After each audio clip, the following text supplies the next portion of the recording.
Hello, Bangalore. Welcome. As you walked into this campus, this marvelous, modern, green, clean campus, did you feel a sense of pride? Pride in Bangalore's achievement, pride in India's achievement?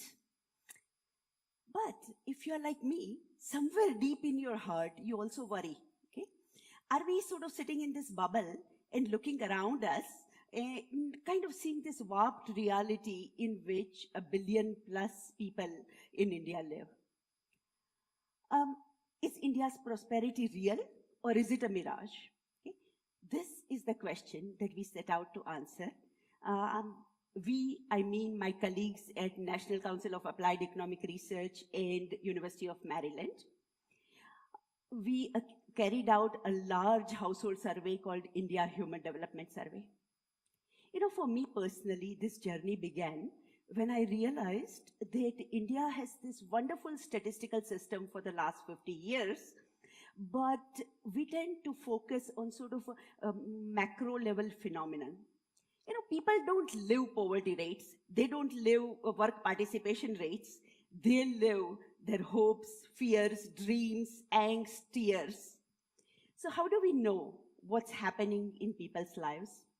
Is a person who is born poor destined to be poor all his life?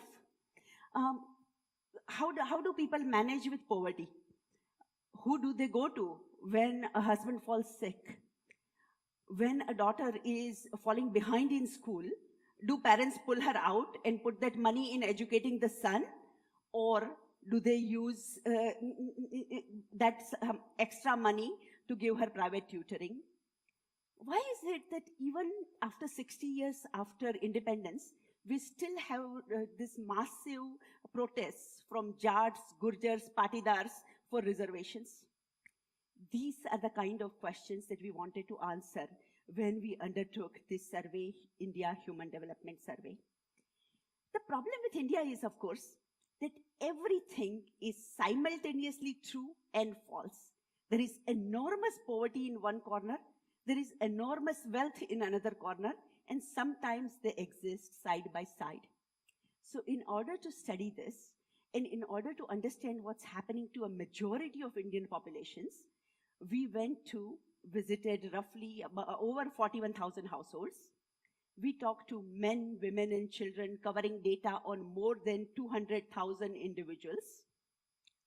Our interviewers carried out interviews in 12 different languages, many different dialects. And we are deeply grateful to our respondents for opening their homes and their hearts to us and talking to us not just once, but twice, and without a single rupee of compensation. So what did we find? Okay. First thing we found was that about 37% of the people we visited in the second round of interview in 2011-12 told us that they were better off than they were in the first round of interview, which was in 2004-5. This is really heartening, and it is borne out by their economic status and material well-being. Poverty rates fell sharply between these two surveys from 38% to 21%. Material possessions grew. You won't be surprised to hear that cell phone ownership grew from 7% to 78% over just this 7-year period. Ownership of color TV grew from 24% to 56%. But if there was a change in people's incomes and material lives, there was a massive change in their aspirations. Everyone knows that India is doing better. They just want their share, their own share of that pie. And if they can't get it for themselves, they want it for their children. Okay? And the best way of getting it is to making sure that these children get education. And so they send their children to school. If they can afford it, they send them to this beautiful private convent school. If they can't afford it, they will send them to government schools. They will send them to rural schools. Okay? But send them to schools they will. That is the major change that has taken place. There was a time when we used to think that India's backwardness is because of lack of literacy. We won't be able to say that. More than 95% of the children today go in school. Virtually every child is in school. This is for children under 15. Even children 15 to 18, there is a massive increase in enrollment level. Today, more than 70% of children 15 to 18 are in school, either in secondary school or in college. That is a tremendous change.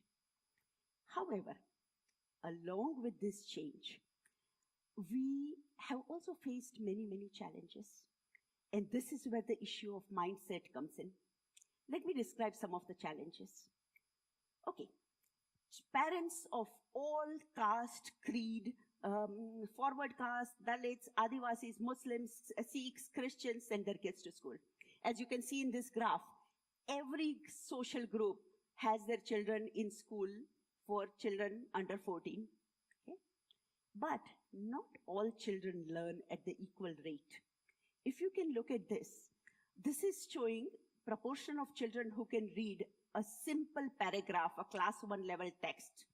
And you can see the massive difference between the forward caste and Adivasis, 68% to 40%. How does this difference occur? I mean, teaching a child to read a simple paragraph is not a great skill. Somewhere along the line, our schools are leaving some children behind. What's happening? Can we blame just the schools and teachers? Or is there something happening in the wider society as a whole? And I'd like to suggest that India still remains mired in a social structure that focuses on caste, kin network, family, and that sort of spills over in the way we treat everyone else. We somehow make other people sort of other out there and focus on people who are close to us. You sit around in Bombay and say, oh, look, this is liberal propaganda. It is activist propaganda. Caste doesn't matter anymore. Not so. What we did was, we asked households, how many of you practice untouchability in some form? Okay? Aapke ghar mein koi chuta-chut mein manta hai? You'll be surprised to hear that 20% of the households said yes.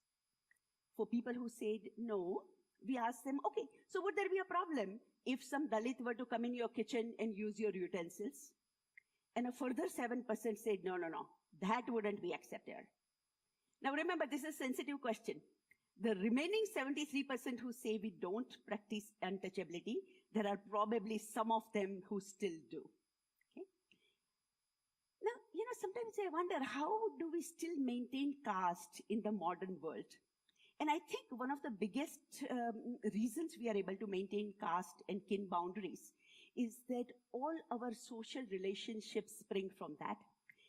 Marriage in particular is something that sort of ties us together. We asked in 2004-05 women, what proportion of women had arranged marriage? 41% said our parents arranged the marriage. A further 55% said, my parents arranged the marriage, but my input was asked. Nonetheless, it was an arranged marriage. What we call today love marriage or self-choice is barely 5%. Fast forward to 2012, and the results are almost identical. No difference. Okay?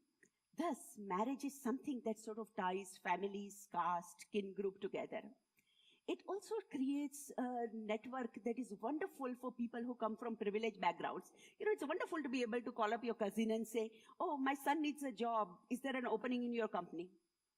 But what if you come from a background where your cousin is not in such a high position? And this is where people's mindset needs to be changed. It's not the government who can make a change. It's the way we think. We need to start thinking about equal opportunity for everyone. So the next time your cousin calls you up for a job for one of his relatives, please think about someone who doesn't have a cousin in such a wonderful position. Now, if government's mindset, if people's mindset is stuck in a rut, government's mindset is in a deep, deep ditch. How many people in this room are old enough to remember the Garibi Hatao slogan of Indira Gandhi? Well, this just shows how young India is. Most of these people in this room are under 40. But you know, the slogans have changed. Policies and government attitude underlying this Garibi Hatao or social safety net programs has not changed. Even today, what we tend to do is, we tend to identify people who are poor. They come from poor areas, poor families, Dalits from poor districts, and provide them with something called below poverty line card. And that BPL card is the ticket to getting subsidized food, scholarships, housing benefits, and so on, which is all well and good if poverty were stagnant. But we are talking about a country in which the economy is rapidly improving, and the person who was poor today is not going to be poor in 2, 4, 6, 10 years. And if we give out this card every 10, or actually in reality every 15 years, okay, we are going to somehow mistarget our benefits. Let me show you some data. Okay? So this is of the 100% who were in our survey in 2005. 38% were poor, or 38 people were poor in 2005, and 62% were not poor. Of this, 25 people moved out of poverty by the time it was 2012. 13 still remained poor. Of the people who were not poor, 9 became poor and 53 remained not poor. So what's happening is that in 2012, we have this 22 poor. Of that, 9 would not have a BPL card if the BPL card was handed out 7 years ago. That is 40%. Okay? So these 40% really don't get the benefits they should be getting. In contrast, the other 25% people who have a BPL card really don't need it. Okay? So in some sense, what we are doing is not only are we mistargeting our benefits, we are also leaving out people who really need it. In some ways, our philosophy has really been structured around accident of life. We think that people are poor because they are born in poor families, they come from poor areas, and hence, let's give them benefits. We haven't focused on accident of life. We don't focus on people where a husband dies and wife has to somehow survive. Someone has a tuberculosis and suddenly there are huge medical expenses. A cow dies, there is a drought, there is some sort of a crop loss. Okay? These kind of accidents of life, we don't have any way of addressing, or at least not addressing systematically. So what can we do? Okay? Here, the issue is really to think about what's been happening in the rest of the world. US, where 2008 recession has fueled middle-class rage. That's an interesting example. Latin America, where incomes have been growing up, suddenly has started focusing on vulnerability rather than the poverty. And we need to start thinking about some of these issues and think in terms of health insurance, crop insurance, life insurance, employment, short-term employment program for poor, particularly the urban poor. National Rural Employment Guarantee Scheme already provides some sort of a support for the rural poor. Provision of hostels and scholarships, so the educational expenditures don't really deplete the resources. These are the kinds of accidents of life against which we need some sort of social safety net.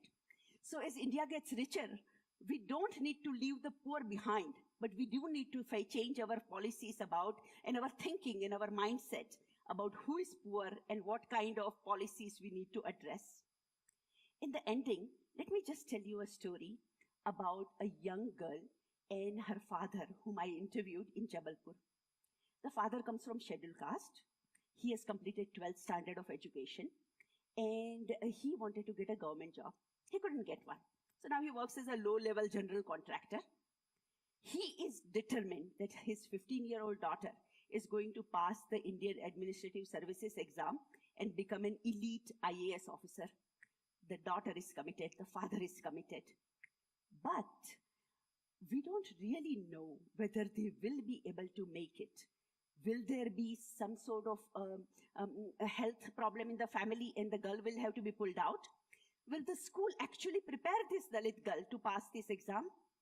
These are the challenges that this young girl faces. These are the challenges India faces. Thank you.